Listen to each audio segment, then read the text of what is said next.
നമസ്കാരം. Election result ഒരു മണിക്കൂർ പിന്നിടുമ്പോൾ തപാൽ വോട്ടുകൾ എണ്ണി പിന്നെ ഇലക്ട്രോണിക് മെഷീനിലെ വോട്ടുകൾ എണ്ണുമ്പോൾ UDF വെച്ചടി കയറുകയാണ്. ഇപ്പോൾ 87 സീറ്റിലേക്ക് കുതിച്ചു കയറിയിരിക്കുകയാണ്. UDF 49 സീറ്റിലേക്ക് കുറഞ്ഞിരിക്കുകയാണ്. LDF 4 സീറ്റിൽ BJP മുന്നേറുന്നു എന്നുള്ളതാണ് വസ്തുത.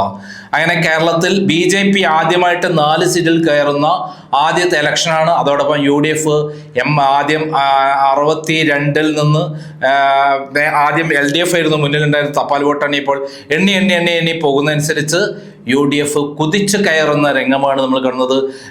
ഉറപ്പായി നമുക്ക് ചിന്തിക്കാം, ഈ വിധം പോവുകയാണെങ്കിൽ 100-ൽ പരം സീറ്റുകൾക്ക് UDF വിജയിക്കും എന്നുള്ളതാണ് നമ്മൾ മനസ്സിലായി. ഇപ്പോൾ കിട്ടിയ വിവരങ്ങൾ അനുസരിച്ചിട്ട് എല്ലാ മന്ത്രിമാരും പിന്നിലാണ്. മുഹമ്മദ് റിയാസ് മാത്രമാണ് മുന്നിലുള്ളത്.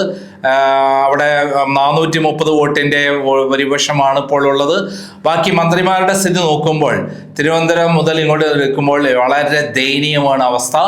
ഏറ്റവും പിന്നിലുള്ള മന്ത്രി എന്ന് പറയുന്നത് നമ്മുടെ വീണ ജോർജ് ആണ്. വീണ ജോർജിന്റെ സ്ഥിതി വളരെ ദയനീയമാണ്. ആറന്മുള മണ്ഡലത്തിൽ വളരെ 1500-ൽ പരം വോട്ടിന്റെ പിന്നിലാണ് ഇപ്പോൾ ഉള്ളത്. അതേപോലെ എറണാകുളത്ത് രാജീവ് വളരെ പിന്നിലാണ്. 1000-ഓളം വോട്ടിന്റെ പിന്നിലാണ് ഇപ്പോൾ രാജീവ് ഉള്ളത്. അതേപോലെ തന്നെ നമ്മുടെ ഇടുക്കിയിൽ റോഷി അഗസ്റ്റിൻ പിന്നിലാണ് എന്നുള്ളതാണ് വസ്തുത. റോഷി അഗസ്റ്റിൻ പിന്നിലാണ്. വളരെ ദയനീയമായ രൂപത്തിലാണ് അദ്ദേഹം പിന്നിലേക്ക് പോയിരിക്കുന്നത്. അതേപോലെ പേരാമ്പ്രയിൽ LDFന്റെ കൺവീനർ TP രാമകൃഷ്ണൻ 650 വോട്ടിന്റെ പിന്നിലാണ് ഇപ്പോൾ ഉള്ളത്. ജിഞ്ചു റാണി ഇപ്പോൾ 80 വോട്ടിന്റെ പിന്നിലാണ്. അതേപോലെ കൊട്ടാരക്കരയിൽ മാത്രമാണ് ഒന്ന് പിടിച്ചു നിൽക്കുന്നത്. ഗണേഷ് കുമാർ 2500 വോട്ടിന്റെ പിന്നിലാണ്. ഇപ്പൊ ഏറ്റവും രസകരമായ കാര്യം, മുഹമ്മദ് ഷിയാസ് എറണാകുളത്ത് 5000 വോട്ടിന്റെ മുന്നിലാണ്.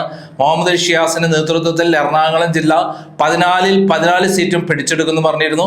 ഈ എറണാകുളത്തെ 14 സീറ്റുകളിലും UDF കുതിച്ചു കയറുകയാണ്. ഏറ്റവും പ്രത്യേകത 2020-യും BJPയും കൂടി ചേർന്നിട്ട് ഒരു മണ്ണാങ്കട്ടയും അവർക്ക് ചെയ്യാൻ പറ്റിയില്ല. കഴിഞ്ഞ തവണത്തേക്കാൾ വോട്ട് കുറഞ്ഞിരിക്കുകയാണ്. ചാണ്ടിയമ്മന്റെ ഭൂരിപക്ഷം 6000 കഴിഞ്ഞിരിക്കുന്നു എന്നുള്ളതാണ്. ചിലപ്പോൾ കേരളത്തിലെ ഏറ്റവും അധികം ഭൂരിപക്ഷം കിട്ടുന്ന മണ്ഡലം പുതുപ്പള്ളി ആയിരിക്കും. അതേപോലെ കുഞ്ഞാലിക്കുട്ടിയുടെ ഭൂരിപക്ഷം 3000-ലേക്ക് കടന്നിരിക്കുന്നു.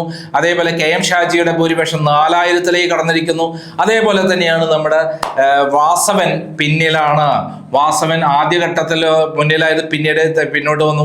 നാട്ടകം സുരേഷ് ഇപ്പോൾ 2650 വോട്ടിന്റെ ഭൂരിപക്ഷത്തിന് മുന്നിലാണ് എന്നുള്ളതാണ് ഇപ്പോൾ ഏറ്റവും പുതിയ വിവരം കിട്ടുന്നത്. മന്ത്രിമാരുടെ സ്ഥിതികളെല്ലാം തന്നെ 20 സ്ഥലങ്ങളിലും 1-2 മന്ത്രിമാർ മാത്രമാണ് പിടിച്ചിരിക്കുന്നത്. MP രാജേഷ് തൃത്താലയിൽ പിന്നിലാണ്. ശോഭാ സുരേന്ദ്രൻ പാലക്കാട് മുന്നിലാണ്. അതേപോലെ നേമത്ത് രാജീവ് ചന്ദ്രശേഖർ മുന്നിലാണ്. കോഴിക്കോട് സൗത്തിൽ BJP സ്ഥാനാർത്ഥിയാണ് മുന്നിൽ. അത് കുറച്ചു കഴിയുമ്പോൾ മാറുമെന്നാണ് കരുതുന്നത്. കാസർഗോഡ് അശ്വിനി മുന്നിലായിരുന്നു, പിന്നോട്ട് പോന്നു. പിന്നെ അശ്വിനി എന്ന് പറഞ്ഞ കാസർഗോഡ് മണ്ഡലത്തിൽ ഇപ്പോഴിതാ മഞ്ചേശ്വരത്ത് സുരേന്ദ്രൻ മുന്നിലാണ്. 132 വോട്ടിന്റെ ഭൂരിപക്ഷത്തിൽ മാത്രമാണ് മുന്നിൽ നിൽക്കുന്നത്.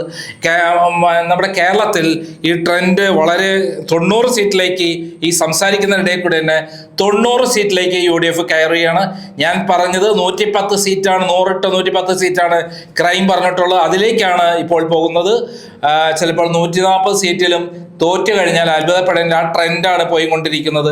NDA വീണ്ടും 5 സീറ്റിലേക്ക് പിടിച്ചിരിക്കുന്നു. ഉമാ തോമസ് 172 സീറ്റോട് കൂടിയിട്ട് തൃക്കാക്കരയിൽ മുന്നിട്ട് നിൽക്കുകയാണ്.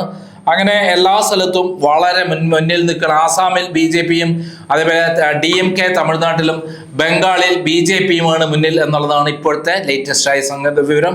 നമുക്ക് കൂടുതൽ വിവരങ്ങൾ ഇപ്പോൾ പറയുന്നതിൽ അർത്ഥമില്ല. എന്നാൽ 90 സീറ്റോടുകൂടി UDF മുന്നിലാണ്. കേരളത്തിൽ 100-ൽ പരം സീറ്റ് കിട്ടുമെന്ന് ആധികാരികമായി പ്രഖ്യാപിച്ചുള്ള ചാനലാണ് ക്രൈം. ആ ചാനൽ പറഞ്ഞ കാര്യങ്ങൾ സത്യമാണെന്ന് കൃത്യമായി വരികയാണ്. ഇന്നലെ അടക്കം ഞാൻ ചെയ്ത വീഡിയോയിൽ 100-ൽ പരം സീറ്റുകൾ UDFന് നേടുമെന്നാണ് പറഞ്ഞിട്ടുള്ളത്. ഓരോ ജില്ലയിലെ കണക്ക് പറഞ്ഞിരുന്നു. കേരളത്തിലെ 140 മണ്ഡലങ്ങളിൽ പോയിട്ടുള്ള ആളാണ് ഞാൻ. എൻ്റെ അറിവ് വെച്ചിട്ട് VD സതീശൻ 30,000 വോട്ടിന് മേലെ ജയിക്കും. അതേപോലെ ചാണ്ടിമൻ 50,000-ഓളം വോട്ടിന് ജയിക്കും. അതേപോലെ നമ്മുടെ കുഞ്ഞാലിക്കുട്ടി ഒരു 40,000 വോട്ടിന് ജയിക്കും എന്നൊക്കെയാണ് ഞാൻ പറഞ്ഞിട്ടുള്ളത്. എത്രമാത്രം ശരിയാവുമെന്നുള്ളത് നമുക്ക് അറിയാം. എന്തായാലും ബേപ്പൂരിൽ മാത്രമാണ് ഇപ്പോൾ പിടിച്ചു നിൽക്കുന്ന, വരുമാനത്തിന് മുന്നിലാണ്. പിന്നെ നമ്മുടെ രമ്യ ഹരിദാസ് ചിറയിൻകീഴിൽ പോയി അത്ഭുതങ്ങൾ കാണിക്കുന്നുണ്ട്. രമ്യ ഹരിദാസ് അവിടെ മുന്നിലാണ് ചിറയിൻകീഴിൽ എന്നുള്ളതാണ് നമ്മുടെ മുന്നിലുള്ള വസ്തുത. എന്തായാലും ഇപ്പോൾ ചാണ്ടിയമ്മൻ 3860 വോട്ടിന്റെ ഭൂരിപക്ഷത്തിനാണ് മുന്നിൽ നിൽക്കുന്നത്. ഇപ്പോൾ 91 സീറ്റിലേക്ക് UDF കുതിച്ചിരിക്കുന്നു. ഇപ്പോൾ സമയം 9:18. ഇപ്പോൾ 45 സീറ്റിലേക്ക് LDF താന്നിരിക്കുന്നു. NDA 4 സീറ്റിലേക്കും.